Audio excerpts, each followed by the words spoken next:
នៅពេលនេះស្ថានភាពរវាងសហរដ្ឋអាមេរិកនិងអ៊ីរ៉ង់កំពុងបង្ហាញសញ្ញាដ៏ស្មុគស្មាញមួយការវាយប្រហារតាមអាកាសរវាងភាគីទាំងពីរបានថយចុះយ៉ាងខ្លាំងក្នុងរយៈពេលប៉ុន្មានសប្តាហ៍ចុងក្រោយខណៈកិច្ចខិតខំការទូតក៏កំពុងត្រូវបានបើកឡើងវិញប៉ុន្តែវាមិនទាន់មានន័យថាសង្គ្រាមបានបញ្ចប់នោះទេផ្ទុយទៅវិញវាហាក់ដូចជាការផ្លាស់ប្ដូរពីសង្គ្រាមដោយគ្រាប់បែកទៅសង្គ្រាមដោយសម្ពាធសេដ្ឋកិច្ចនិងការចរចា Reuters រាយការណ៍ថាអាមេរិកនិងអ៊ីរ៉ង់មិនបានធ្វើការវាយប្រហារតាមអាកាសលើកងកម្លាំងរបស់គ្នាទៅវិញទៅមកអស់ជាច្រើនសប្តាហ៍ប៉ុន្តែការវាយប្រហារលើនាវានិងភាពតានតឹងនៅច្រកសមុទ្រ Hormuz ចំណុចដែលគួរបញ្ជាក់ជាមុនគឺការអះអាងថាអាមេរិកលុបចោលការវាយប្រហារមិនមែនជាព្រឹត្តិការណ៍ដែលទើបកើតឡើងនៅថ្ងៃទី25ឬ26ខែសីហាឆ្នាំ2026នេះទ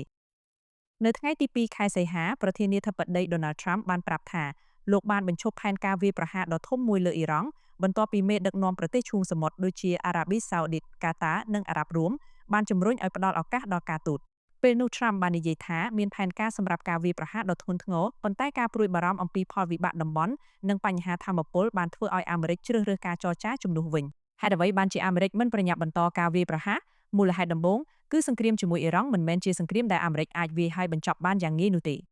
េប្រសិនបើការវាយប្រហារធំមួយកើតឡើងវាអាចនាំទៅរកការឆ្លើយតបរបស់អ៊ីរ៉ង់លើមូលដ្ឋានអាមេរិកនៅមជ្ឈិមបូព៌ាលើសម្ព័ន្ធមិត្តរបស់អាមេរិកនិងជាពិសេសលើការដឹកជញ្ជូនប្រេងនៅតំបន់ឈូងសមុទ្រច្រកសមុទ្រ Hormuz គឺជាចំណុចសំខាន់ខ្លាំងសម្រាប់សេដ្ឋកិច្ចពិភពលោក Reuters រាយការណ៍ថាមុនសង្គ្រាមច្រកនេះមានការដឹកជញ្ជូនប្រេងប្រមាណជាង20លានបារ៉ែលក្នុងមួយថ្ង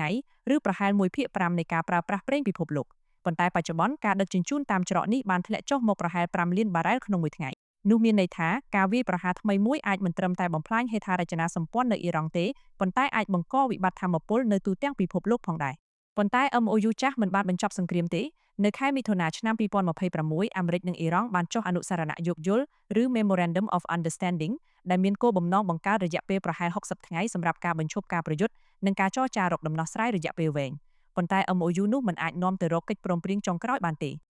Al Jazeera និង Reuters បានរាយការណ៍ថាភាគីទាំងពីរបានចោទប្រកាន់គ្នាទៅវិញទៅមកថាបានរំលោភលក្ខខណ្ឌហើយអនុស្សរណៈនេះបានផុតកំណត់នៅពាក់កណ្ដាលខែសីហាដូច្នេះការនិយាយថាអនុស្សរណៈបញ្ចប់អាចនឹងត្រូវចុះហត្ថលេខានៅចុងសប្តាហ៍នេះគួរត្រូវបានប្រើដោយប្រុងប្រយ័ត្នគិតត្រឹមថ្ងៃទី25ខែសីហាមិនទាន់មានការបញ្ជាក់ជាផ្លូវការពីអាមេរិកនិងអ៊ីរ៉ង់ថាកិច្ចព្រមព្រៀងថ្មីមួយនឹងត្រូវចុះហត្ថលេខានៅចុងសប្តាហ៍នេះទេផ្ទុយទៅវិញព័ត៌មានដែលមានការបញ្ជាក់គឺភាគីពាក់ព័ន្ធកំពុងព្យាយាមបើកផ្លូវសម្រាប់ការចរចាឡើងតើហេតុអ្វីបានជាមានសញ្ញាថាការទូតកំពុងត្រឡប់មកវិញចម្លើយសំខាន់មួយគឺប្រទេសទី3កំពុងដើរតួនាទីជាអ្នកសម្របសម្រួលនៅថ្ងៃទី25ខែសីហាឆ្នាំ2026ប៉ាគីស្ថានបាននិយាយថាខ្លួនបានសម្រេចវឌ្ឍនភាពសំខាន់ក្នុងការពិភាក្សាជាមួយអ៊ីរ៉ង់ការពិភាក្សាផ្ដោតលើការទប់ស្កាត់ការឡើងកម្ដៅនៃជម្លោះការបើកច្រក Hormuz ឡើងវិញនិងការស្វែងរកដំណោះស្រាយតាមការចរចាជាមួយគ្នានេះអ៊ីរ៉ង់និងអូម៉ង់ក៏បានបន្តពិភាក្សាអំពីការបង្កើតច្រកធ្វើដំណើរបណ្ដោះអាសន្នសម្រាប់នាវានិងការដោះមីននៅច្រក Hormuz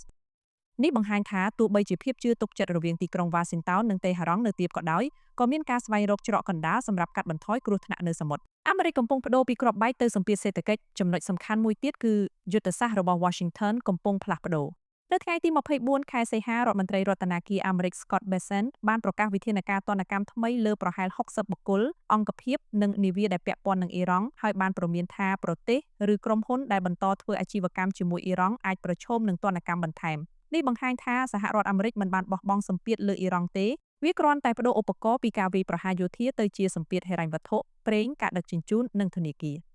តាមទស្សនៈយុទ្ធសាស្ត្រវាអាចមានអត្ថប្រយោជន៍មួយសម្រាប់ Washington ព្រោះសម្ពាធសេដ្ឋកិច្ចអាចបន្តបានដោយមិនបង្កការប្រឈមមុខដាក់គ្នាផ្ទាល់ដោយការវាយប្រហារតាមអាកាសប៉ុន្តែវាក៏មានហានិភ័យដែរប្រសិនបើអ៊ីរ៉ង់យល់ថាសម្ពាធសេដ្ឋកិច្ចគឺជាសង្គ្រាមប្រភេទថ្មីនោះវាអាចឆ្លើយតបតាមផ្លូវយោធាឬតាមរយៈការរំខានច្រកដឹកជញ្ជូនប្រេងហេតុអ្វីបានជាកិច្ចព្រមព្រៀងថ្មីនៅតែពិបាកបញ្ហាមូលដ្ឋានមិនទាន់ត្រូវបានដោះស្រាយទេសហរដ្ឋអាមេរិកចង់ឲ្យអ៊ីរ៉ង់បញ្ឈប់ការគំរាមកំហែងផ្នែកនុយក្លេអ៊ែរនិងទទួលយកលក្ខខណ្ឌសន្តិសុខដែល Washington ចាត់ទុកថាចាំបាច់អ៊ីរ៉ង់វិញចង់បានការបន្ធូរទណ្ឌកម្មនិងការបញ្ចប់ការបិទផ្លូវពាណិជ្ជកម្មនិងប្រេងរបស់ខ្លួន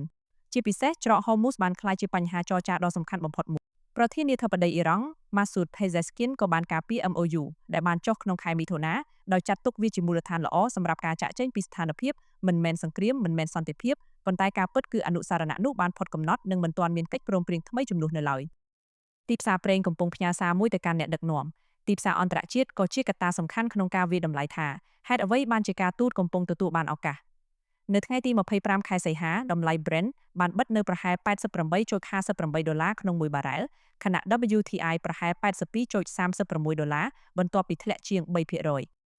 Reuters រាយការណ៍ថាអ្នកវិនិយោគមើលឃើញថាទណ្ឌកម្មសេដ្ឋកិច្ចមានហានិភ័យរំខានដល់ការផ្គត់ផ្គង់ប្រេងតិចជាងសង្គ្រាមយោធាទ្រង់ទ្រាយធំនេះមានន័យថាទីផ្សារកំពុងផ្ដល់រង្វាន់ដល់ការបន្ថយភាពតានតឹងទោះបីវាមិនទាន់ជាសន្តិភាពពេញលេញក៏ដោយប៉ុន្តែទីផ្សារក៏នៅតែប្រុងប្រយ័ត្នព្រោះនាវាដឹកប្រេងមួយគ្រឿងត្រូវបានវាយប្រហារនៅជិតអូម៉ង់នៅថ្ងៃទី25ខែសីហាដូច្នេះសង្គ្រាមអាចបញ្ឈប់ការបាញ់គ្រាប់បែកប៉ុន្តែមិនទាន់បញ្ឈប់សង្គ្រាមលើសមុទ្រទាំងតើអ្វីអាចកើតឡើងនៅចុងសប្តាហ៍នេះតាមព័ត៌មានដែលអាចផ្ទៀងផ្ទាត់បានរហូតដល់ថ្ងៃទី25ខែសីហាឆ្នាំ2026មានហេតុផលសម្រាប់សង្ឃឹមប៉ុន្តែមិនទាន់មានមូលដ្ឋានគ្រប់គ្រាន់ក្នុងការអះអាងថាកិច្ចព្រមព្រៀងចុងក្រោយនឹងត្រូវចុះហត្ថលេខាពិតប្រាកដនៅចុងសប្តាហ៍នេះទេអ្វីដែលអាចកើតឡើងជាងគេគឺការចរចាដោយប្រយោលនឹងត្រូវបន្តតាមរយៈប៉ាគីស្ថានអូម៉ង់និងដៃគូតំបន់ផ្សេងៗអាចមានការព្រមព្រៀងបណ្ដោះអាសន្នលើច្រក Hormuz ការដឹកជញ្ជូនប្រេងឬការបញ្ឈប់សកម្មភាពយោធាមួយចំនួនមុននឹងឈានទៅរកកិច្ចព្រមព្រៀងធំជាងនេះ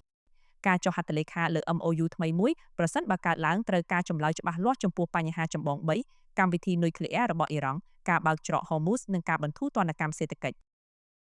ស្ថានភាពបច្ចុប្បន្នមិនគួរត្រូវបានបកស្រាយថាសង្គ្រាមបានបញ្ចប់ទេវាជាដំណាក់កាលដែលភាគីទាំងពីរកំពុងសាកល្បងថាតើអាចប្រើការទូតជំនួសការវាយប្រហារដែរឬទេអាមេរិកបានផ្អាកផែនការវាយប្រហារធំមួយនៅដើមខែសីហាដោយសារសម្ពាធពីសម្ព័ន្ធមិត្តឈូងសមុទ្រនិងការចង់ទុកឱកាសឲ្យការចរចាបន្ទាប់មកការបាញ់ប្រហារតាមអាកាសបានថយចុះប៉ុន្តែ MOU ដែលបានចុះកាលពីខែមិថុនាបានផុតកំណត់ហើយកិច្ចព្រមព្រៀងថ្មីមិនទាន់ត្រូវបានបញ្ជាក់ជាផ្លូវការឡើយដូច្នេះសំណួរសំខាន់មិនមែនគ្រាន់តែថាអាមេរិកនឹងទម្លាក់គ្រាប់បែកទៀតឬអត់នោះទេ